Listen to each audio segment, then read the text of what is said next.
कहता शादी का कॉन्सेप्ट हमें समझ में नहीं आता, क्यों करें शादी? क्या आवश्यकता थी जगत पिता प्रभु श्रीमन नारायण को राम रूप में प्रकट होकर मैया जानकी से विवाह करने की?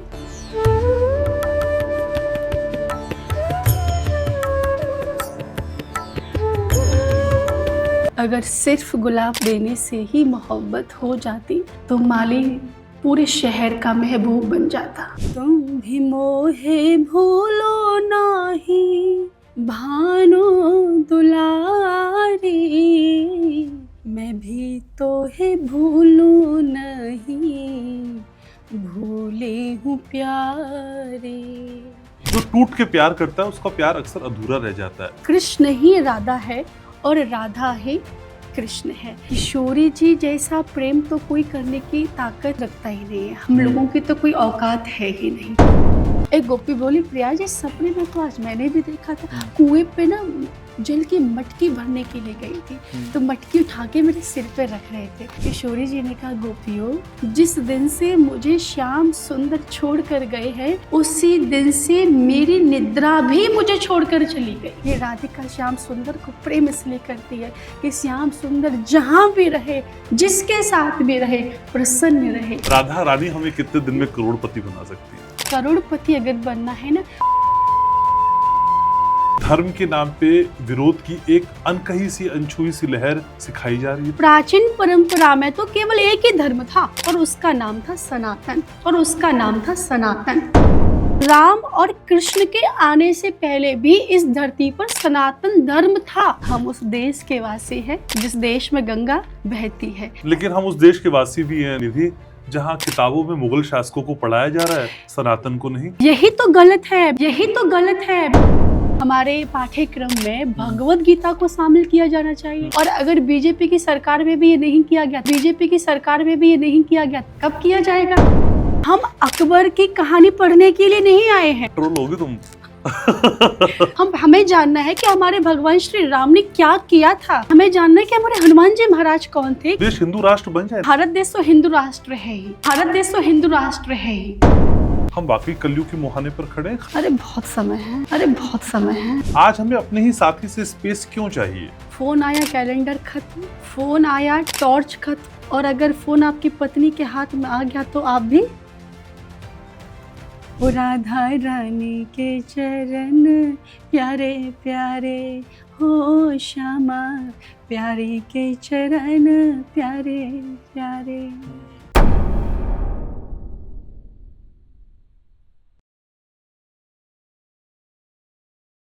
भारत की परंपरा में कथाएं सिर्फ कहानियां नहीं होती हैं। इन कथाओं को जो स्वर मिलता है तो आपकी अंतरात्मा तृप्त हो जाती है।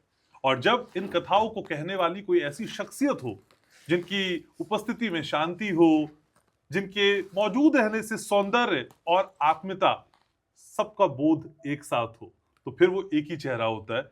मेरे पॉडकास्ट के खास मेहमान और आपके दिल के बेहद नजदीक, बहुत खूबसूरत, आभायुक्त और भाषा में ओज के साथ देवी निधि सारस्वत। कैसी हैं देवी जी आप? जय श्री राधे, जय श्री राधे आप सभी दर्शकों को।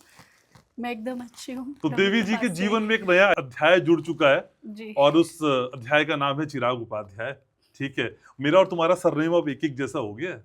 ठीक है, मैं घनश्याम उपाध्याय, तुम निधि देवी सारस्वत और साथ में उपाध्याय। जी जी। ठीक है, तो पहले तो बहुत सारी शुभकामनाएं शादी की, और माफी मैं शादी में नहीं आ पाया जी। लेकिन आपकी तस्वीरें पूरे सोशल मीडिया पे वायरल हो रही थी, हमने देखा आपको। शादी के बाद कैसा लग रहा है? अच्छा ही लग रहा है। कितना बदला है जीवन? मुझे ऐसा लगता है कि जीवन बदला तो नहीं है, जीवन तो वैसा ही है और बेहतर हुआ है। अच्छा। हाँ, एक बहुत कुछ नया सीखने को मिल रहा है, क्योंकि जब आप अपने माता पिता के यहाँ होते हो तो आपकी जीवन शैली थोड़ा अलग होती है, तो वहाँ के तौर तरीके को आप सीखते हो। फिर आप अपने ससुराल में जब आप जाते हो तो वहाँ के जो तौर तरीके होते हैं, जो नियम होते हैं, तो वो और आपके जीवन में एक नई चीज़ सीखने को मिलती है। तो मुझे ऐसा लगता है कि मेरा तो प्रमोशन हुआ है। जो चीज़ें मैं पहले ज़्यादा नहीं जानती थी वो और मुझे विस्तार से जानने का अवसर मिला है। तो प्रभु की बड़ी कृपा है, जीवन बड़ा सुखद है, सुंदर है और भक्तिमय है। कहानी कथा सुनने वाला परमानेंट श्रोता मिल गया है। जी लेकिन निधि, जी आज की युवा कहती है भाई शादी बंधन है और इस बंधन में बंधना नहीं चाहते, बहुत जिम्मेदारियां आ जाती हैं, जेंजीज खासकर कहता शादी का कॉन्सेप्ट हमें समझ में नहीं आता, क्यों करें शादी? देखिए, मुझे समझ नहीं आता कि लोगों के मन में ऐसा विचार क्यों आया। हम्म। अगर शादी आवश्यक नहीं होती तो ये जो परंपरा है विवाह की, हम्म। ये आदिकाल से चली आ रही है। हम्म। भगवान श्री राम ने जब अवतार लिया इस धरती पर तो उन्होंने भी शादी करी। अगर शादी आवश्यक नहीं होती तो क्या आवश्यकता थी जगत पिता प्रभु श्रीमन नारायण को राम रूप में प्रकट होकर मैया जानकी से विवाह करने की? तो विवाह की परंपरा तो आदिकाल से चली आ रही है। तो विवाह, मुझे ऐसा लगता है कि प्रत्येक व्यक्ति को विवाह करना चाहिए। विवाह का मतलब आपको बांधना नहीं होता है। विवाह का मतलब आपको जिम्मेदारियों के बंधन में बांधना नहीं है। विवाह का मतलब है, देखो भगवान ने खुद कहा कि गृहस्थ आश्रम सबसे सर्वश्रेष्ठ है। भगवान ये भी कह रहे हैं कि जितना प्यार मैं सन्यासियों को करता हूँ उतना ही प्यार मैं गृहस्थियों को भी करता हूँ। और देखो, सन्यास मैं बहुत सम्मान करती हूँ, सन्यास जीवन की भी और सन्यासियों की भी, लेकिन उनके पास तो सिर्फ एक ही काम है, भजन करना। लेकिन गृहस्थ में रहकर भजन करना, ये है ना सबसे बड़ी बात। आप गृहस्थ जीवन में बच्चों के साथ, पति के साथ, पत्नी के साथ, माता पिता के साथ रह रहे, आप अपनी सारी जिम्मेदारियां भी निभा रहे हैं, अतिथियों का भी सत्कार कर रहे हैं, और इतना सब करते हुए भी आप भगवान का भजन कर रहे हैं। तो चुनौतीपूर्ण वाला कौन सा आश्रम हुआ? डेफिनेटली गृहस्थ आश्रम हुआ। तो गृहस्थ आश्रम को भगवान ने सर्वश्रेष्ठ बताया कि इसमें व्यक्ति इतने सब काम करते हुए, इतनी जिम्मेदारियां पूरी करते हुए मेरा भजन कर रहा है। तो जो गति सन्यासियों की होती है ना, वही गति गृहस्थ में रहने वाले एक व्यक्ति की भी होती है, अगर वो भगवान को साथ लेके चलता है। तो गृहस्थ आश्रम सर्वश्रेष्ठ है और इससे बचना नहीं चाहिए और विवाह करना चाहिए। अच्छा निधि, जब पिछली बार आप आई थी तो मैंने एक केस का जिक्र किया था, भाई किसी ने नीले ड्रम में काटा और डाल दिया, लेकिन इस पॉडकास्ट से पहले भी एक न्यूज सामने आई कि भाई एक पत्नी ने सोते हुए पति की जीभ काट दी। ये पत्नियों को पति की जीभ पसंद नहीं आती क्या? देखिए, मैंने उसमें भी आपको यही उत्तर दिया था कि जीवन में संस्कारों की कमी है। मैं हमेशा कहती हूँ, जब आपका बच्चा छोटा होता है ना, उसको संस्कार देना प्रारंभ कर दो। देखो, बच्चे को आप खिलौना ना दो तो वो 10 मिनट रोएगा, या फिर हो सकता है अगले दिन भी रोए, 1 महीने रो लेगा ज़्यादा से ज़्यादा, फिर भूल जाएगा। लेकिन अगर आपने उसको उस समय संस्कार नहीं दिए तो वो खुद भी रोएगा और आपको भी रुलाएगा, और जो भी उसके जीवन में आएगा सबको कष्ट देगा। तो चाहे अगर कोई स्त्री अपने पति की जीभ काट रही है, या फिर कोई पति अपनी पत्नी की सर फोड़ रहा है, गला काट रहा है, या उसकी हत्या कर रहा है, जो भी कर रहा है, आपसे पत्नियों के बारे में कहते हो उसने उसकी जीभ काट दी। ऐसे तो बहुत से पति भी है ना जो बहुत अपनी स्त्रियों का अपमान कर रहे हैं, उनको प्रताड़ना दे रहे हैं, उनको मार रहे हैं, उनको पीट रहे हैं, उनका अपमान कर रहे हैं। तो चाहे वो हम किसी जेंडर की बात नहीं कर रहे, स्त्री है पुरुष है, हम एक नॉर्मल तरीके से कह रहे हैं, चाहे स्त्री है चाहे पुरुष है, अगर ऐसी हरकतें कर रहे हैं तो ऐसे व्यक्तियों के जीवन में संस्कारों की बहुत कमी है। अगर वो संस्कारवान होते तो वैसा कभी नहीं करते। चाहे वो मुस्कान का नीले ड्रम का केस हो, चाहे ये जीभ काटने वाला केस हो, ऐसे बहुत से पति भी अपनी पत्नियों को मार रहे हैं, पीट रहे हैं। क्या कारण है? संस्कारहीन होना।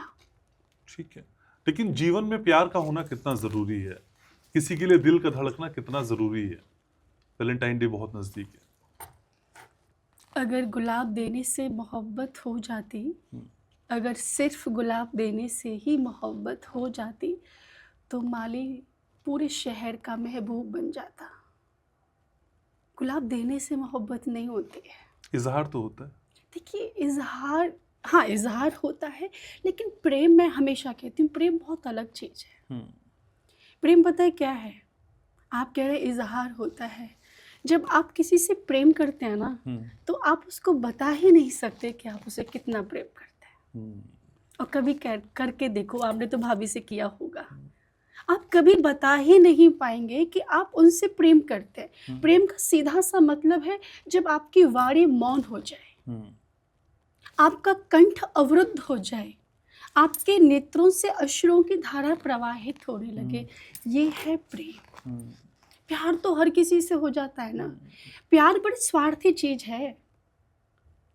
प्यार कभी बिना स्वार्थ के, बिना शर्तों के नहीं होता है। प्यार तो ये कहता है आपने मेरे लिए ये किया, चलो ठीक है हम इसका डबल आपको दे देंगे।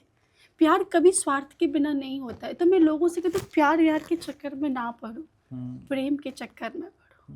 प्रेम करो। प्रेम में कोई स्वार्थ ही नहीं होता। एक स्वार्थ होता है लेकिन प्रेम का, कि मेरा प्रेमी सदैव प्रसन्न रहे, इसके चेहरे से ही कभी इसकी मुस्कुराहट दूर न हो। इसके लिए अगर मुझे अपना बलिदान भी देना पड़े, अगर अपना सर भी काटना पड़े तो मैं काट दूं, लेकिन मेरा प्रेमी दुखी नहीं होना चाहिए। बस एक ही स्वार्थ होता है, मेरा प्रियतम प्रसन्न रहे और मेरा प्रेमी प्रसन्न रहे। लेकिन जब आप पॉडकास्ट में आती हैं तो आपके प्रेम में मेरे सारे व्यूवर्स पढ़ते हैं और वो कहती हैं जब निधि देवी सारस्वत आए तो कुछ सुनाए भी। और अब तो जीवन में रंग ही रंग है, तो कुछ रंग से जुड़ा हुआ सुनाइए ना। बेसब्री से इंतजार रहता है हमारे सारे व्यूवर्स को। मैं जरूर सुनाऊंगी। सुनाइए। आजकल तो मेरा एक ही सबसे प्रिय भजन है, वो स्वामिनी जी महाराज का है और वो परम श्रद्धेय श्री कृपालु जी महाराज ने लिखा है, उनके भाव है। पहले भी मैं आपके पॉडकास्ट में गा चुकी हूँ। दिल नहीं भरता ना, बार बार सुन लेते हैं हम। फिर दोबारा से वही रिपीट करती हूँ। और आपने बोला कि वैलेंटाइंस डे आने वाला है, तो अपनी स्वामिनी जी के लिए वैलेंटाइंस डे के अवसर पर कुछ पंक्तियाँ मैं उनको समर्पित करती हूँ। ये उन्हीं के लिए है क्योंकि हम सबकी वैलेंटाइंस डे तो वही है। अगर आत्मा का देखा जाए तो आत्मा का तो सब कुछ वैलेंटाइंस डे या जो भी डे होते हैं, सारे डे स्वामिनी श्रीमती राधिका रानी ही हैं। तो ये शब्द मैं उनको समर्पित करती हूँ। तुम भी मोहे भूलो नाही भानो दुलारी, तुम भी मोहे भूलो नाही भानो दुलारी, मैं भी तोहे भूलूं नहीं भूली हूँ प्यारी, मैं भी तोहे भूलूं नहीं भूली हूँ प्यारी।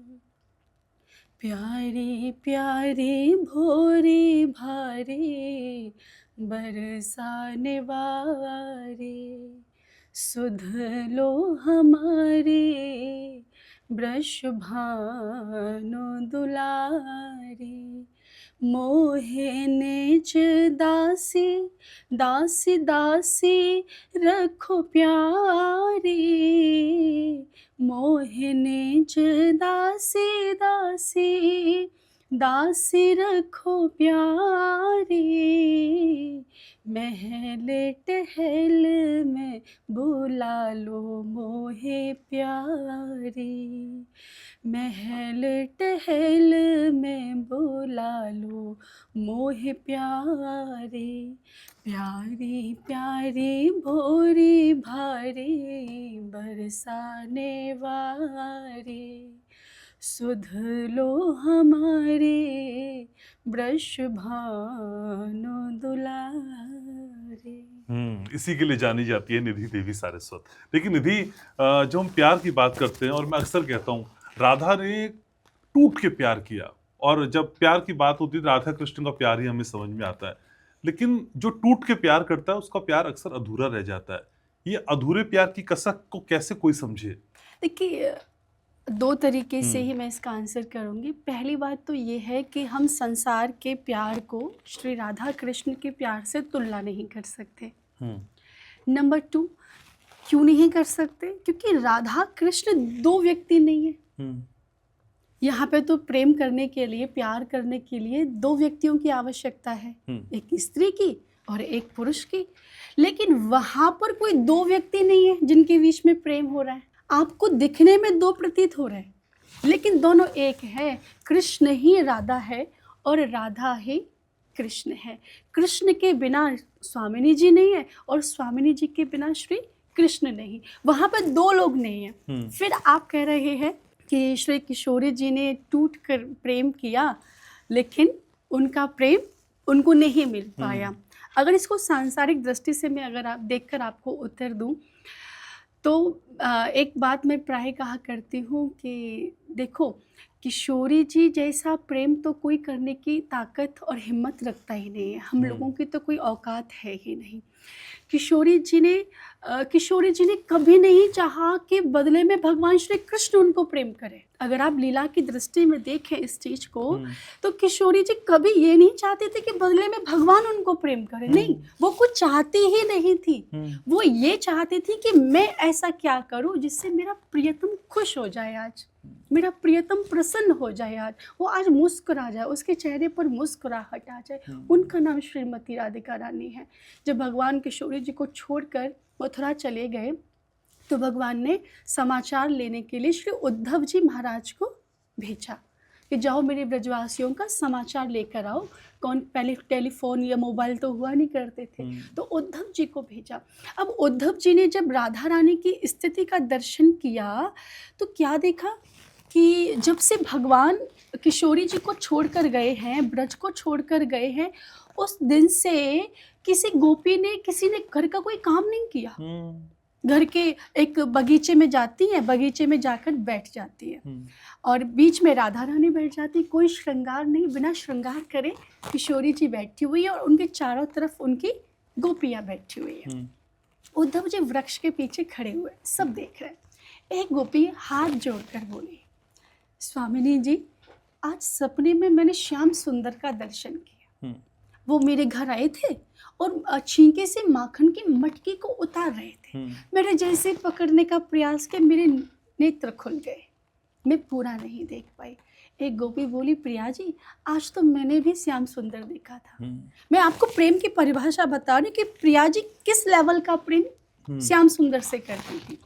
एक गोपी बोली, प्रिया जी, सपने में तो आज मैंने भी देखा था। अच्छा, क्या कर रहे थे, कुछ कहा उन्होंने आपसे? हाँ, मैं ना वो कुएं पे ना जल की मटकी भरने के लिए गई थी, तो मटकी उठा के मेरे सिर पे रख रहे थे, तो मैंने जैसे ही कलाई पकड़ने का प्रयास किया, मेरे नेत्र खुल गए। एक एक गोपी अपने स्वप्न की चर्चा स्वामिनी जी से कर रही है। एक गोपी बीच में खड़ी हुई, हाथ जोड़कर बोली, स्वामिनी जी, हम तो आपको इतनी देर से सपने में श्याम सुंदर को जो देखते वो आपको बता दिए, आप तो कुछ बोल ही नहीं रहे। क्या स्वप्न में आपको श्याम सुंदर दर्शन नहीं देते? वो तो आपसे इतना प्रेम करते थे, आप उनको इतना प्रेम करती थी, वो तो आपको दिखाई देते होंगे ना। अगर आप स्वप्न में श्याम सुंदर को देखती हो तो हमें बताती क्यों नहीं हो? हमें बताओ। तो पता है किशोरी जी ने क्या कहा? किशोरी जी ने कहा, गोपियों, हे देवियों, जिनको स्वप्न में श्याम सुंदर दर्शन देते हैं, मैं उन देवियों को प्रणाम करती हूँ। लेकिन मैं अपनी बात क्या कहूँ, जिस दिन से मुझे श्याम सुंदर छोड़कर गए हैं, उसी दिन से मेरी निद्रा भी मुझे छोड़कर चली गई, मेरी नींद भी मुझे छोड़कर चली गई। अब जब मुझे नींद नहीं आएगी तो स्वप्न कैसे आएंगे, और जब स्वप्न ही नहीं आएंगे तो आपको बताऊंगी कैसे? तो उद्धव जी महाराज के मन में बड़ा आश्चर्य हुआ कि भगवान को गए हुए वर्षों बीत गए, ब्रजमंडल को छोड़े हुए वर्षों बीत गए, क्या इतने दिन से स्वामिनी जी सोई नहीं है? ये होता है प्रेम। तो जब उद्धव जी महाराज स्वामिनी जी के समीप आए, उनको प्रणाम करके बोले, अरे अरे किशोरी जी, आप जितना प्रेम गोपाल से करती हो ना, श्याम सुंदर भी उससे अधिक आपको प्रेम करते हैं और आपकी याद में रोते रहते हैं, नेत्रों से अश्रु बहाते रहते हैं, 24 घंटे उनके नेत्रों से अश्रुपात होता है, उनको नींद तक नहीं आती। जैसे ही ये बात स्वामिनी जी ने श्री उद्धव जी महाराज के मुख से सुनी, स्वामिनी जी बेहोश हो गई, जमीन पर धड़ाम से गिर पड़ी। अब तो ललिता जी, विशाखा जी, चित्रलेखा जी सब उनकी सेवा कर रही है, लेकिन स्वामिनी जी को होश नहीं आ रहा। ललिता जी ने कहा, उद्धव, तुमने ऐसा क्या बोल दिया हमारी राधिका रानी को कि ये बात सुनते ही बेहोश हो गई है? तब तो उद्धव जी ने कहा, ललिते, मैंने तो ऐसा कुछ नहीं बोला, मैंने तो बस इतना बोला था कि जिस प्रकार से आप श्याम सुंदर की याद में तड़प रही हो, वैसे ही श्याम सुंदर भी आपकी याद में रोते रहते हैं। ललिता जी ने कहा, अरे उद्धव, ये बात तुमने इनको क्यों बता दी कि श्याम सुंदर इनकी याद में रोते रहते हैं?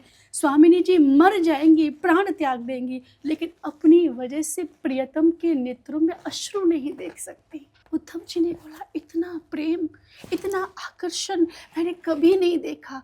बड़ी मुश्किल से घंटों तक ललिता जी, विशाखा जी, चित्रलेखा जी ने सेवा की स्वामिनी जी की। तब जाकर स्वामिनी जी को होश आया और स्वामिनी जी ने कहा, उद्धव ये राधिका, ये राधा श्याम सुंदर से प्रेम इसलिए नहीं करती कि श्याम सुंदर उसकी याद में रोए। ये राधिका श्याम सुंदर को प्रेम इसलिए करती है कि श्याम सुंदर जहाँ भी रहे, जिसके साथ भी रहे, प्रसन्न रहे, मुस्कुराता रहे। ये होती है श्री राधिका और कृष्ण के प्रेम की कहानी। जब आप बोलती है ना तो मैं कई बार असमंजस में पड़ जाता हूँ कि मैं टोकूं ना टोकूं, अगला सवाल करूं ना करूं, और फिर मुझे ना वो विवाह फिल्म की अमृता राव याद आती है। मैं हमेशा कहता हूँ। तो बात इतनी खूबसूरत हो रही है और इन खूबसूरत बातों के बीच हम कुछ कुछ चीज़ें भी आपसे समझते हैं। कई बार निधि ऐसा लगता है कि लोग ना पैसों के पीछे बहुत भागते हैं, और इनमें तो पॉडकास्ट की भरमार है। मतलब 43 दिन में करोड़पति, कोई 12 दिन में करोड़पति, 41 दिन में करोड़पति। कृष्ण कितने दिन में हमको करोड़पति बना सकते हैं, या राधा रानी हमें कितने दिन में करोड़पति बना सकती हैं? देखिए ऐसा कुछ भी नहीं है कि भगवान आपको करोड़पति बनाएंगे या फिर किशोरी जी आपको करोड़पति बनाएंगी। देखिए मैं मानती हूँ कि धन कमाना बहुत आवश्यक है, और हम काम भी इसीलिए करते हैं, सही आप बात भी है। काम इसीलिए करते हैं। क्योंकि कई बार बोलते हैं कि क्या धन की आवश्यकता है। देखो धन की आवश्यकता है, अगर हमारे पास धन नहीं होगा, पैसे नहीं होंगे, तो न तो हम गाड़ी खरीद पाएंगे, न ही हमारे पास गाड़ी में भरवाने के लिए पेट्रोल होगा, न ही गाड़ी चलाने के लिए ड्राइवर होगा। अब लोग बोले आपको ड्राइवर की क्या आवश्यकता है, पेट्रोल की क्या आवश्यकता है, उसकी क्या आवश्यकता है। तर्क करने वालों के लिए बहुत सारे ऑप्शन है, वो कर सकते, लेकिन धन की आवश्यकता है। और धर्म के काम को करने के लिए धन की और अधिक आवश्यकता है। साधु संतों को लोग क्रिटिसाइज करते हैं कि बाबाओं को पैसे की, अरे बाबा को ही तो सबसे ज्यादा पैसे की आवश्यकता है। आप मुझे एक बात बताइए, जब हम कथा करते थे तो बहुत सारे मुझे पॉडकास्ट में बोला गया कि आप कथा करते उसका धन राशि क्यों लेते हैं। मैंने कहा भैया मान लिया कि हम अपने लिए धन राशि नहीं लेंगे, लेकिन हमारे साथ जो मतलब तबला वादक है, जो भजन गाते हैं, जो बांसुरी बजाते हैं, जो पंडित का काम करते, भैया उनके 4-4 5-5 बच्चे हैं। आप अगर उनको पैसे नहीं दोगे तो उनके बच्चों को क्या, कहाँ से लालन पालन होगा।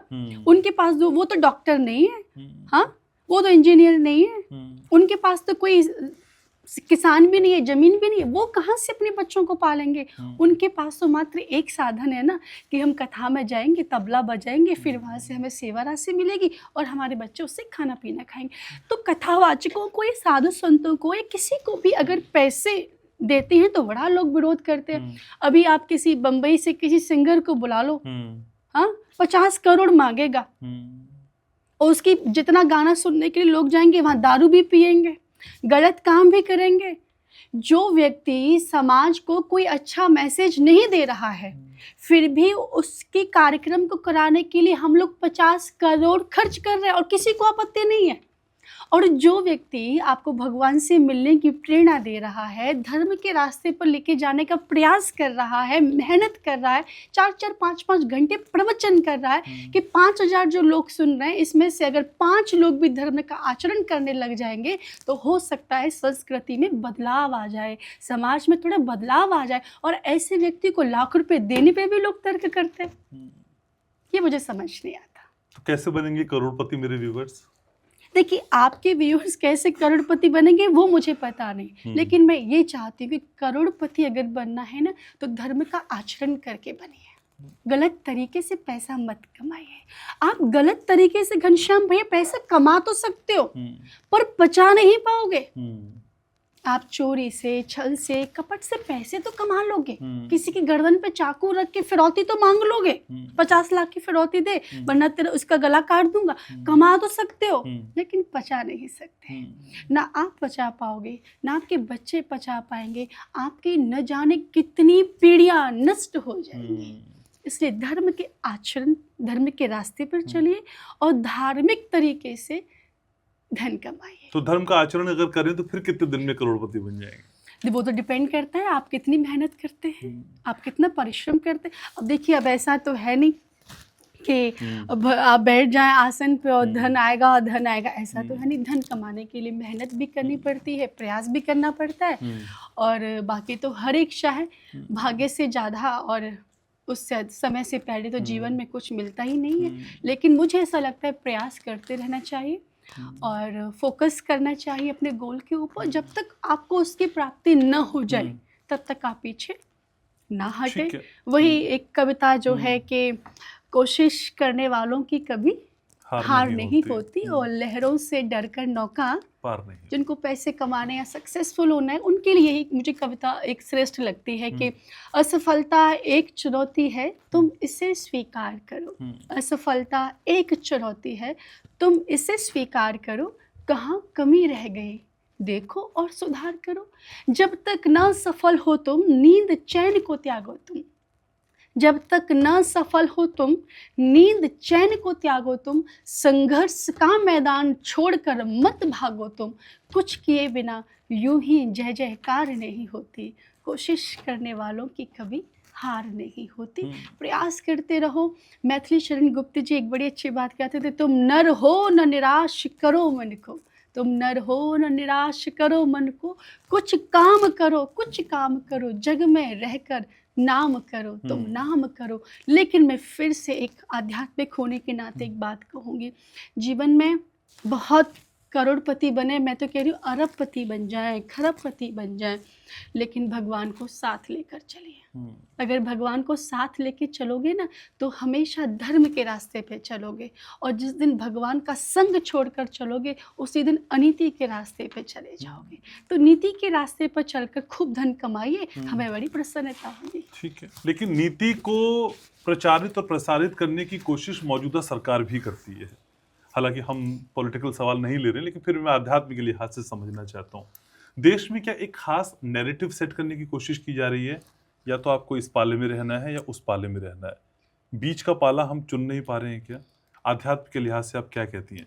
धर्म के नाम पे विरोध की एक अनकही सी अनछुई सी लहर सिखाई जा रही है, पढ़ाई जा रही है, कैसे सोचती हैं आप? देखिए, वैसे तो मैं किसी पार्टी से संबंधित नहीं हूँ और ना ही राजनीति से मेरा कोई अभी तक रिश्ता है। हालांकि मेरी शादी, मेरा विवाह एक राजनीतिक परिवार में हुआ है। अभी सवाल आपसे पूछे जाएंगे। हाँ, मेरे जो ससुर जी हैं, ससुर जी पंडित स्वर्गीय श्री रामवीर उपाध्याय जी, आप उत्तर प्रदेश सरकार में कैबिनेट मिनिस्टर रहे, आपके पास बहुत बड़े बड़े विभाग रहे, तो हमारे पिताजी परिचित थे राजनीति से। खैर मुझे राजनीति के बारे में बहुत ज़्यादा पता नहीं है, और जो अभी हमारे जो पति देव हैं श्री चिराग उपाध्याय जी, तो वो भी राजनीति से संबंध रखते हैं, लेकिन वो जिस पार्टी से संबंधित हैं वो भारतीय पार्टी है, भारतीय जनता पार्टी है। तो मैंने जो उनके माध्यम से जो सुना और जो उन्होंने मुझे बताया, उन्होंने एक बात बहुत अच्छी कही थी कि मैंने एक बार उनसे पूछा था कि आप किस पार्टी से संबंधित हैं, तो उन्होंने एक बात कही थी कि जो व्यक्ति, जो भी पार्टी अगर सनातन की बात करता है तो हम उस पार्टी से संबंधित हैं, चाहे वो कोई भी पार्टी हो। और इस समय से भारतीय जनता पार्टी एक ऐसी पार्टी है जो सनातन की बातें करती है। देखिए, हम मानते हैं कि हमारे भारत देश में अनेक भाषाएं बोली जाती हैं, अनेक धर्म के लोग रहते हैं और हम सभी का सम्मान करते हैं। यही तो भारत की खूबसूरती है कि यहाँ पर सभी भाषाओं का, सभी विभिन्न जातियों के लोगों का, सभी वर्गों के लोगों का सम्मान किया जाता है। अभी बहुत से धर्म हो गए, हिंदू धर्म हो गया, मुस्लिम धर्म हो गया, सिख धर्म हो गया, या ईसाई धर्म हो गया। प्राचीन समय में ये कुछ भी नहीं था। यही लोगों को मैं समझाती हूँ कि तुम फालतू में हिंदू, मुस्लिम, सिख, ईसाई के चक्कर में क्यों पड़े हुए हो। ये तो हम सब ने बनाया है, ये तो था ही नहीं। प्राचीन परंपरा में तो केवल एक ही धर्म था और उसका नाम था सनातन। और धर्म आज भी एक है, उसका नाम सिर्फ सनातन है। ये जो अनेक छोटे छोटे धर्म बनाए हुए हैं वो सब छोटे मोटे, आप समझे कि एक बहुत बड़ा समुद्र, उसमें से हजारों नदियां निकलती हैं, तो समुद्र तो केवल सनातन है, उसमें से अनेकों नदियां निकली हुई हैं। देखो घनश्याम भैया, आप जानते होंगे, आप तो एक बहुत अच्छे एंकर भी हैं, इस समय वर्तमान में भी आप एक प्रतिष्ठित न्यूज़ चैनल में हैं। आपने सुना भी होगा, पढ़ा भी होगा कि आप मुझे बताएं, मैं आपसे कुछ पूछती हूँ, मुस्लिम धर्म कब से शुरू हुआ? जब से मोहम्मद साहब आए, उससे पहले मुस्लिम धर्म था? हम्म, नहीं था। हम्म, अगर हम कहें कि ईसाई धर्म कब से शुरू हुआ, हम्म, तो आप कहेंगे कि हाँ, जब से जीसस आए तब से ईसाई धर्म शुरू हो गया, उससे पहले ईसाई धर्म नहीं था। अगर हम कहें कि ये सिख धर्म कहाँ से आया, तो जब से गुरु नानक देव जी आए तब से सिख धर्म शुरू हो गया। लेकिन अगर हम कहें कि सनातन धर्म कहाँ से आया, तो इसका उत्तर किसी के पास नहीं है, क्योंकि राम और कृष्ण के आने से पहले भी इस धरती पर सनातन धर्म था। भगवान श्री राम और कृष्ण ने अवतार भी नहीं लिया था इस धरती पर, तब से पहले भी सनातन धर्म था। तो सनातन धर्म कब से चला रहा, नोबडी नोज, और कब तक चलता रहेगा ये भी कोई नहीं जानता है। तो धर्म तो केवल एक है, उसका नाम है सनातन। तो मुझे ऐसा लगता है कि हम उस देश के वासी हैं जिस देश में गंगा बहती है। हम उस देश के वासी हैं जहाँ होठों पे सच्चाई रहती है, दिल में सफाई रहती है। हम उस देश के वासी हैं जहाँ जिस देश में गंगा बहती है। मेहमान जो हमारा होता है वो हमें जान से भी ज़्यादा प्यारा होता है, और ज़्यादा का लालच नहीं हमको, यहाँ बहुत कम में भी गुजारा होता है, क्योंकि हम उस देश के वासी हैं जिस देश में गंगा बहती है। ये गीत मुझे बड़ा अच्छा लगता है। लेकिन हम उस देश के वासी भी हैं निधि जहाँ किताबों में मुगल शासकों को पढ़ाया जा रहा है, सनातन को नहीं। सरकार बीजेपी की, यही तो गलत है। मेरा यही सभी से निवेदन है। देखो, मैं कभी हिंदू और मुस्लिम, इससे मेरा कोई लेना देना नहीं है। मेरा लेना देना ये है कि जिसके बारे में पढ़ाया जाना चाहिए हमारे पाठ्यक्रम में, भगवत गीता को शामिल किया जाना चाहिए। और अगर बीजेपी की सरकार में भी ये नहीं किया गया तो तब कब किया जाएगा? यही मैसेज मुझे आज के पॉडकास्ट के माध्यम से सभी को देना है कि हम अकबर की कहानी पढ़ने के लिए नहीं आए हैं, है ना। मेरा अकबर से कोई विरोध नहीं है, मैं तो कभी उनसे मिली भी नहीं हूँ। ट्रोल होगी तुम।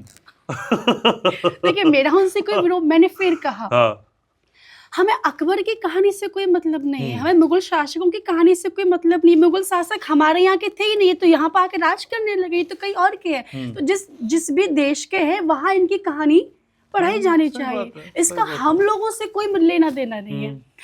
हम पैदा हुए हैं छत्रपति शिवाजी महाराज की कहानी पढ़ने के लिए। हमें ये पता होना चाहिए हमारे शिवाजी महाराज ने हमारे देश के लिए क्या किया। हम पैदा हुए हैं सुभाष चंद्र बोस की कहानी को पढ़ने के लिए। हम पैदा हुए शहीद भगत सिंह की कहानी को पढ़ने के लिए।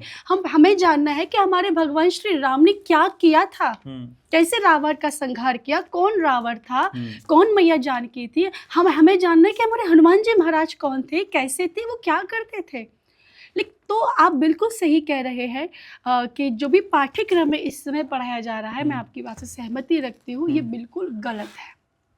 न अकबर भारत का व्यक्ति था, न कोई और मुगल शासक भारत का व्यक्ति था जिसके बारे में हमें पढ़ना चाहिए। उससे हमारा कोई लेना देना बिल्कुल भी नहीं है। हमारा लेना देना है भगवान श्री राम और कृष्ण से, श्री हनुमान जी महाराज से। जो राम और कृष्ण की बातें करेगा, जो हनुमान जी महाराज की बातें करेगा, छत्रपति शिवाजी महाराज की बात करेगा। मैं हमेशा एक बात कहती हूँ घनश्याम भैया, अगर इस देश में स्वामी विवेकानंद जी जैसे संत और APJ अब्दुल कलाम जैसे राजनेता अगर इस देश में दोबारा जन्म ले लेना, तो इस भारत को जो सोने की चिड़िया कहा जाता था ना, फिर से इस भारत को वही सोने की चिड़िया कहा जाएगा। ये भारत विश्व गुरु बन जाएगा। विश्व गुरु है, लेकिन मैप के नक्शे पर दूर से दिखाई देगा ये है भारत देश। आवश्यकता है स्वामी विवेकानंद जैसे संतों की, आवश्यकता है APJ अब्दुल कलाम जैसे नेताओं की, ऐसे व्यक्तित्व की हमारे यहाँ पर आवश्यकता है। हमारे मुस्लिमों से कोई विरोध थोड़ी है, हम तो बहुत सम्मान करते हैं कलाम साहब का। तो देश हिंदू राष्ट्र बन जानी थी। देश तो भारत देश तो हिंदू राष्ट्र है ही, लेकिन मैं फिर भी एक बात कहती हूँ, हम हिंदू मुस्लिम सिख ईसाई की बात नहीं कर रहे हैं। हम बात कर रहे हैं सनातन की। हम बात कर रहे हैं भारत देश को मानने वाले की, जिसको भारत की मिट्टी से प्रेम है, जो भारत की मिट्टी के लिए अपने प्राण न्यौछावर कर सकता है। हमारे यहाँ पर एक देशभक्ति का गाना है कि सरहद पर मरने वाला हर वीर था भारतवासी। किसी ने उनसे पूछा नहीं कि तुम हिंदू हो, मुस्लिम हो, सिख हो, ईसाई हो, किसी ने पूछा ही नहीं। तो हम वर्गों की, जातियों की, समाज की बातें नहीं कर रहे, हम बात कर रहे हैं कौन है जिसको इस भारत की मिट्टी से प्यार है, कौन है जो इस भारत की मिट्टी के लिए अपने प्राण त्याग सकता है। ऐसे व्यक्तियों के लिए भारत देश बना है, वो इस देश में रहे, यही सब लोग कहते हैं। आज हमारा पॉडकास्ट जैसा अलग अलग फ्लेवर में हो गया है। आपके यूएसपी आध्यात्म पे लौटते हैं, लेकिन बहुत सारे पॉडकास्ट जब मैं करता हूँ निधि, तो बहुत सारे लोग, विद्वान लोग जो आते हैं, कहते हैं भाई ये कलयुग का अंत चल रहा है। हम वाकई कलयुग के मुहाने पर खड़े हैं, खत्म होने वाले? नहीं, अभी तो बहुत समय है। अभी कितना? तो मुश्किल से 5 हजार वर्ष के आसपास हुआ है।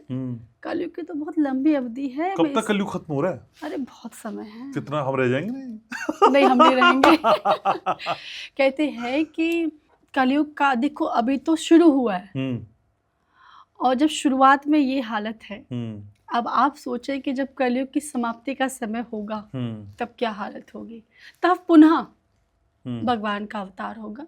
ऐसा शास्त्रों में वर्णित है कि अच्छा। भगवान का अभी 24 अवतार शास्त्र में बताए गए हैं। 23 अब तक हो चुके हैं। एक अवतार जो कल की अवतार, जो 24वां अवतार है, उस अवतार का होना अभी बाकी है, और यह अवतार कलयुग की समाप्ति जब होगी उस समय होगा। और कहाँ होगा इनका अवतार?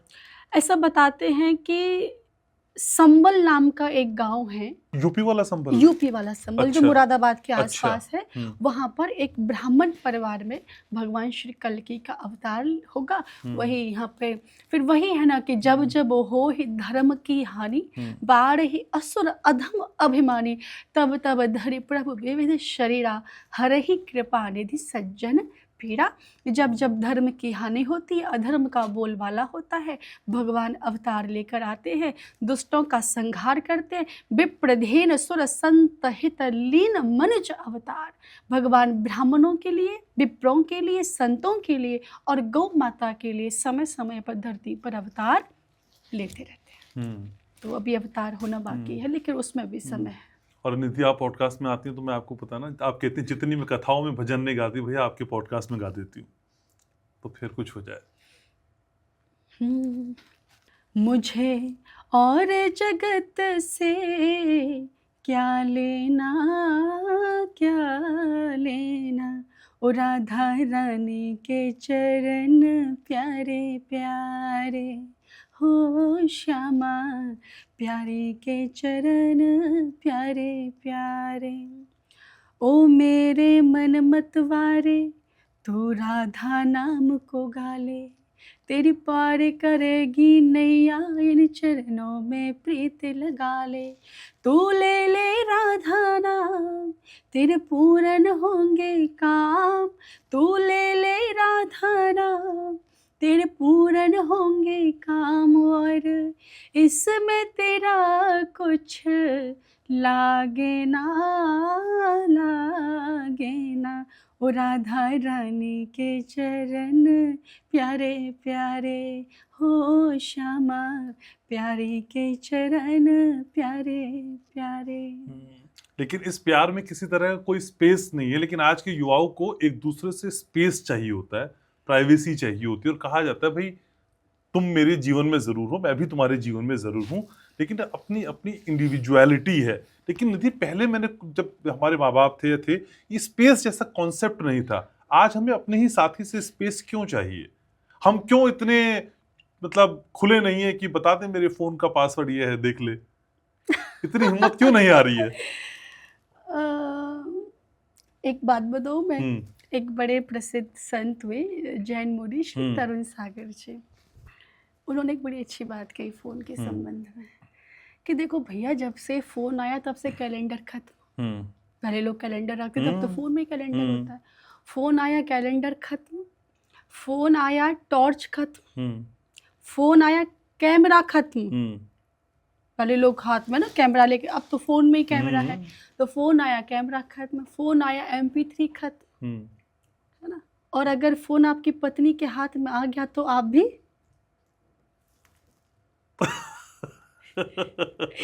तो दरअसल लोगों को स्पेस क्यों चाहिए? हाँ, वही मैं जानना चाहता हूँ। अब ट्रोल तो मैं होने वाली हूँ। ऐसा होता ही नहीं कि तुम पॉडकास्ट में और ट्रोल ना हो। गालियां भी दे सकते हैं, लेकिन मैं एक बात बताऊं, सांच को आंच नहीं होता है। फोन का पासवर्ड वही लोग नहीं दे सकते जिनके फोन में कुछ गड़बड़ है। देखिए मैं एक आपको बात, मिला नहीं मिला अभी? हाँ दे दिया? हाँ, हमारा तो पासवर्ड ही नहीं है फोन में,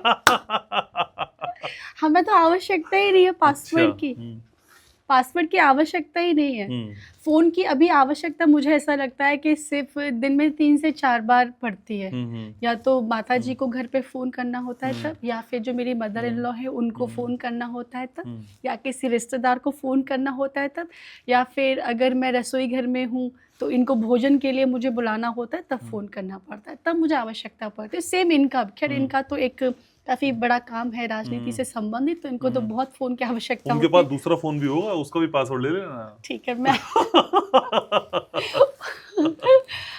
मेरी मैं बहुत सौभाग्यशाली हूँ कि देखो मैंने आपके एक बार एक पॉडकास्ट में कहा था कि पत्नी को ऐसा पति चाहिए जो स्वयं धर्म का आचरण करे और अपनी पत्नी से भी धर्म की राह पर अपनी पत्नी को लेकर जाए, उससे और भी उसमें ना धर्म का आपने एक बात आचरण और करे। कही थी कि ऐसा साथी होना चाहिए जो भजन भजने वाला हो। हाँ, है, ये कहा था ना आपने मेरे कहा था। पॉडकास्ट। लेकिन आप तो पॉलिटिशियन के पास देखिए, शादी हो गई। देखो ये थोड़ी है कि अगर व्यक्ति कोई राजनेता है तो भजन नहीं करता। मेरे जो पति देव हैं श्री चिराग, नाम तो नहीं लेना चाहिए शास्त्र के अनुसार, लेकिन अभी पॉडकास्ट पे नाम लेना पड़ेगा क्योंकि लोग उनको कैसे पहचानें क्या नाम है, तो श्री चिराग उपाध्याय जी। तुम इस दुनिया की हो ही नहीं। कहाँ की हूँ फिर मैं? यार इस जमाने में कौन होता है ऐसा?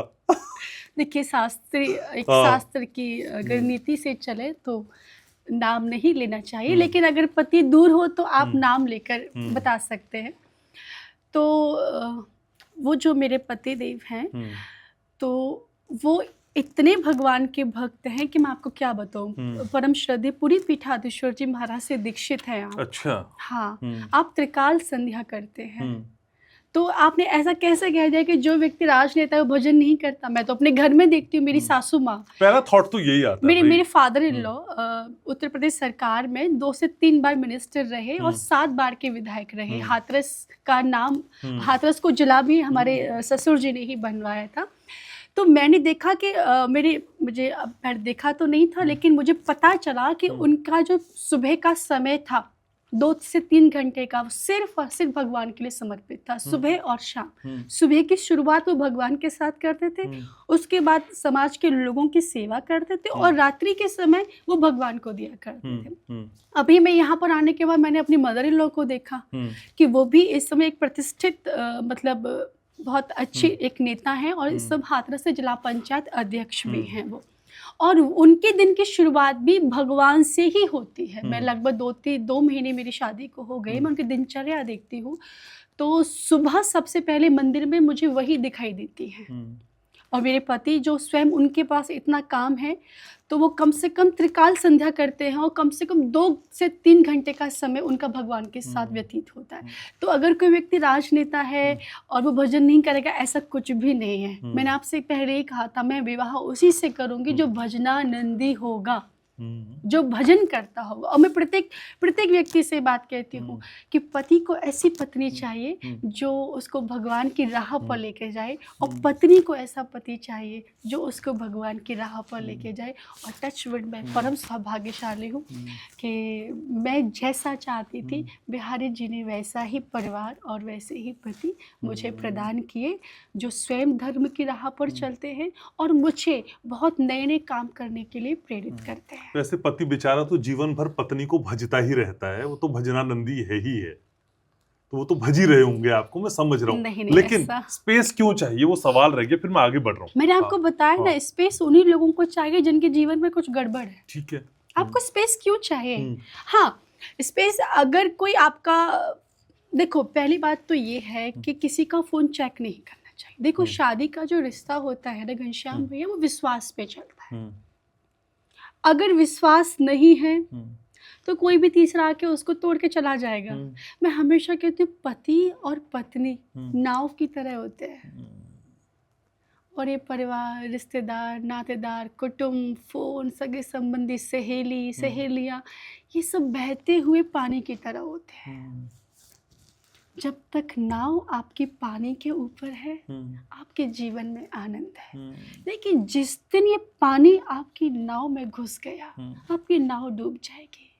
तो प्रयास करें पति पत्नी अपनी नाव को पानी के ऊपर रखें, फोन को, रिश्तेदारों को, पड़ोसियों को, अड़ोसियों को, सहेलियों को, दोस्तों को उस नाव के भीतर ना आने दें। लेकिन निधि, पर कैसे दो लोग शादी के बंधन में हैं, उस शादी के बंधन में रहते हुए किसी तीसरे के लिए लोगों का दिल कैसे धड़कने लग जाता है? कोई कैसे एंट्री मार जाता है? मैं ये समझ रहा हूँ कहाँ पे दिक्कत रह जाती है। दिक्कत नहीं, हाँ। ऐसे लोगों का कोई ईमान ही नहीं है। हमारे यहाँ तो कहते हैं ना कि प्रेम सिर्फ एक ही बार होता है, जो बार बार हो जाए वो प्रेम ही नहीं है ना। अगर बार बार हो जाए तो प्रेम ही नहीं है। फिर हम में जानवरों में क्या अंतर रहा? जानवर आज किसी के पास, परसों किसी और के पास पहुंच जाते हैं। मनुष्य में और जानवरों में फिर अंतर ही क्या रहा? अरे प्रेम तो सिर्फ एक ही बार होता है। एक पति, एक पत्नी, एक धर्म, एक जाति, एक इष्ट। हम तो इसी चीज पर जीते हैं। और जिसके जीवन में ये सब नहीं है, फिर उनका जीवन तो पशु जीवन जैसा है, मनुष्य जीवन नहीं कह सकते। हमारे यहाँ पर तो हमें देखिए ना, आप कितनी भी पुराणों की कहानियाँ आप देख लें, हमारे यहाँ तो ऐसी ऐसी माताएं पैदा हुई हैं जो यमराज से अपने पति को वापस लेकर आ गई। हम तो उस देश में रहते हैं, हम तो ऐसे देश में प्रकट हुए हैं, हम बड़े सौभाग्यशाली हैं। यमराज से लड़ गई अपने पति को लाने के लिए, है ना। तो अगर ऐसा व्यक्तित्व होना चाहिए पति और पत्नी का, इसमें तीसरे की कोई जगह है ही नहीं। तो निधि, इतनी सारी बातें आज कर रहे हैं और बहुत अलग बातें। मैंने आपके साथ 2 या 3 इंटरव्यू शायद कर लिए हैं अब तक। तीसरा है। हाँ, ये तीसरा है। इस तीसरे में बहुत आप अलग मुझे दिखाई दे रही हैं। लेकिन मैं क्या मानूं कि क्या मैं, जैसे अभी हमने देखा बीजेपी ने कई ऐसे लोगों को मैदान में उतारा जो बहुत नवोदित थे, जिसमें से एक मुझे बहुत प्यारा और अच्छा चेहरा लगा, मैथिली ठाकुर का, जो उतरी और मेरी फेवरेट भी है। वो उतरी और वो जीती। तो क्या मैं आने वाले समय में ये सोच सकता हूँ कि निधि देवी सारस्वत भी चुनाव के मैदान में होंगी? नहीं, अभी मेरा ऐसा कोई विचार नहीं है। हाँ। देखिए, अभी या कभी नहीं। हो ही सोई जो राम रच राखा, भविष्य मैंने देखा नहीं है। जो भूतकाल है वो जा चुका है, वर्तमान में जो चल रहा है हम उसकी बात करते हैं। कथाएं कंटिन्यू कर रही हैं आप? अभी फिलहाल कुछ नहीं किया, क्योंकि हमारे यहाँ पे कुछ ऐसा नियम है कि 1.25 महीने तक विवाह के आप घर पर ही रहे, वो ज़्यादा उचित रहता है। तो अभी ऐसा कुछ विचार नहीं है। रही बात कथा की, मैं क्या करूँगी, मैं क्या नहीं करूँगी, इसका फैसला सिर्फ और सिर्फ राधिका रानी जी लेंगी। नहीं, आप पब्लिक डोमेन का हिस्सा है भाई, आप पब्लिक फिगर है, लोग जानना चाहते हैं आपको लेके। आप ये टाल नहीं सकती कि नहीं मैं चुनाव नहीं लड़ूंगी। बिल्कुल नहीं टाल सकती। देखो, मैंने बचपन में भी ये डिसाइड नहीं किया था कि मुझे कथावाचक बनना है। मैं तो MSc B.Ed हूँ, मैंने MSc बॉटनी किया। मुझे तो कथा, मुझे पता ही नहीं था कथा क्या होती है, कैसे कथा करते हैं, कौन कथावाचक होते हैं, कौन क्या होता है। तो मैंने डिसाइड नहीं किया था कि मुझे कथा प्रवक्ता बनना है। श्रीमती राधिका रानी जी ने डिसाइड किया था कि निधि को कथा प्रवक्ता बनाना है। अगर वो डिसाइड करेंगे कि राजनीति में जाना है, मैंने क्या बोला, हो ही सोई जो राम रच राखा। अगर विधाता ने जो रच के जो लिख ही दिया है, उसको कौन मिटा सकता है? निधि का, निधि जैसे करोड़ों आ जाए वो भी नहीं मिटा पाएंगे।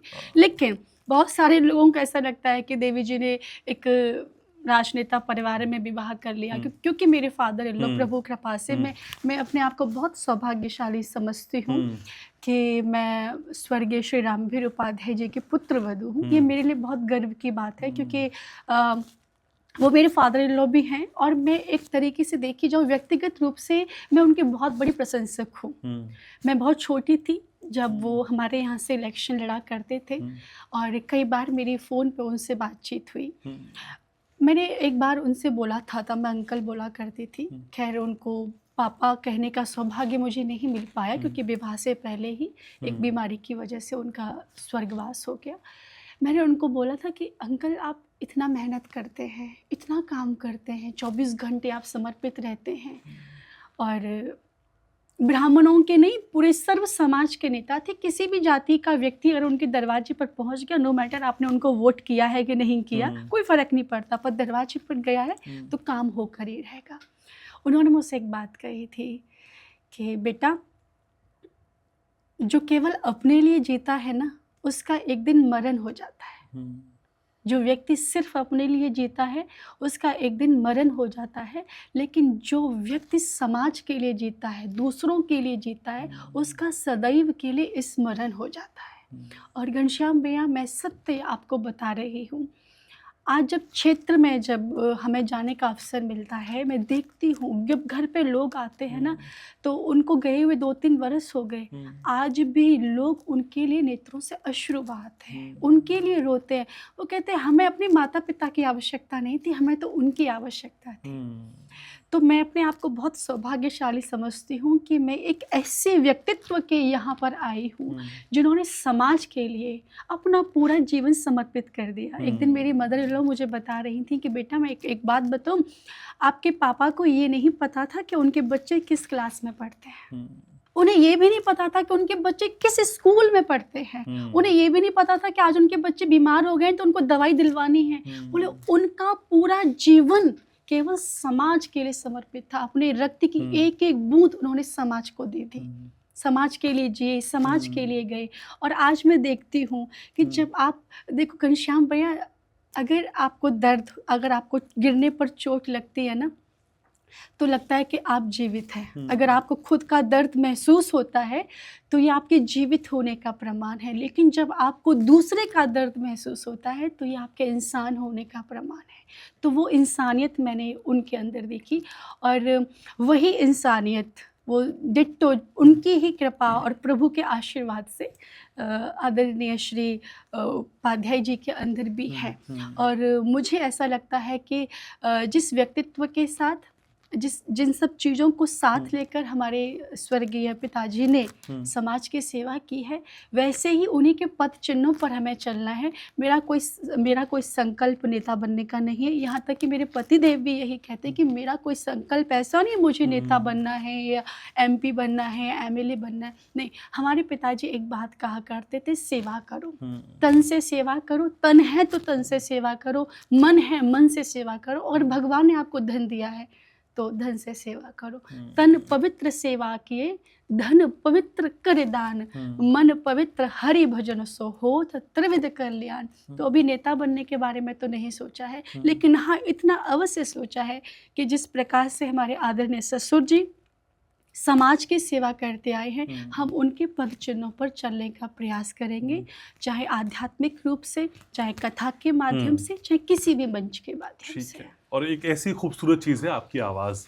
पॉडकास्ट के आखिरी पड़ाव में हूँ, कुछ सुना दो निधि, फिर मैं वाइंड अप कर रहा हूँ, फिर मैं छोड़ दूंगा आपको। मैं एक ही चीज़ बोलूँगी, श्री राम जी हमारे सब काम कर रहे हैं, श्री राम जी हमारे सब काम कर रहे हैं। और हम क्या कर रहे हैं, आप और हम क्या कर रहे हैं, हम राम के सहारे, हम राम के सहारे आराम कर रहे हैं, श्री राम जी हमारे सब काम कर रहे हैं।